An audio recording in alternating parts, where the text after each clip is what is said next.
we did the production of the Nerd. On the next slides, you will see some income expenses that you can expect in producing a play of the Nerd. I actually contacted a production company that works with the Kravis Center, and they sent me a list of some expenses that they hold. Our list is a bit shortened of what they do because we didn't need everything that they had, and it just was a little bit too complex for our theoretical play. In this slide, we have both income and expenses, and if you notice, our expenses are actually 3 pages long. On the first page, you have the investors, which I say will invest about $250,000. I'm also saying that we're going to get about $500,000 in advertising income in the brochures and pamphlets that we put out for the play.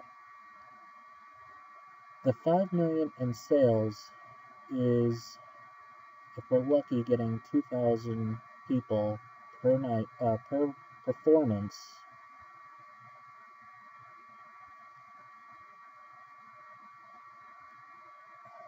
in the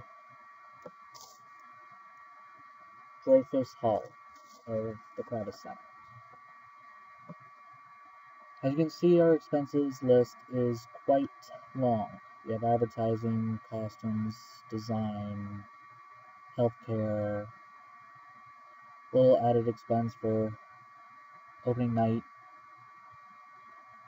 As you can see, some things we made budget, some things we did not. As if, in reality, that's always what happens. If you make budget in some place, sometimes you miss budget in others. And again, on the expenses, parking at the Kravis Center might be a little bit different. I couldn't really get an answer for that. I don't know if the play would pay for valet parking or whatnot. Payroll expenses I put in as a catch-all for everybody that is involved in play. Actors, producer, the director, everybody. And of course, payroll taxes are what we had to pay to the government. The photography on there is to get pictures of the play and performing the play and getting pictures of everybody to include in the brochures. Props. Hopefully, we were going to get more some props that were not brand new, but I guess in this budget it did not work out. The rent, I put $1.5 million for the 5 months that I was saying we were producing it. I was saying we were producing it in the Dreyfus Hall for the off-peak months instead of the peak months, because we were only able to produce it for about 3 months with that budget. Royalties and script, I found a script online for $8 a script and $75 per performance, and I said we did about 100 performances in that 5 months time, and it came out to about $8,000 we would out there. Of course, the designs and the scenic art and everything that we need to get designed is also on this page.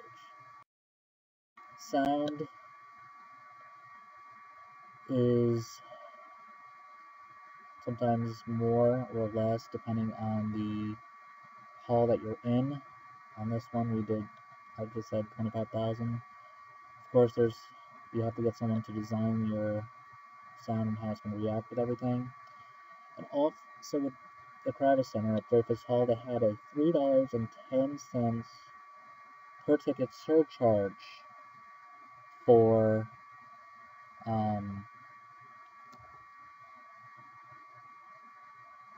the performance.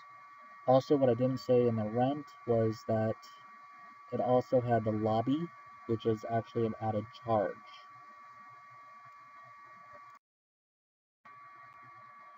This on this page is my general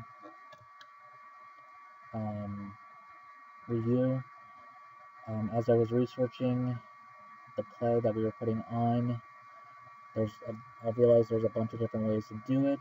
If we were doing traveling performances and we were traveling to different halls to produce, then we would have had a different rent cost. We would have had different travel costs, shipping all the items. I was also told point blank from the managing director of DramaWorks, there's no point in producing a play for a short period of time. You have to do as if you're doing the whole production. I also found out that there are plays that do its own productions, and there are plays that have its own theaters that do its own productions. And with that, there's a lot of overhead. There's insurance that you need. There's a lot more liability with owning the theater and producing your own plays. I did want to thank Sue Ellen Barrow from DramaWorks and Tracy Butler from the Private Center with assisting me and sharing the information needed with completing this assignment. Thank you, and have a nice day.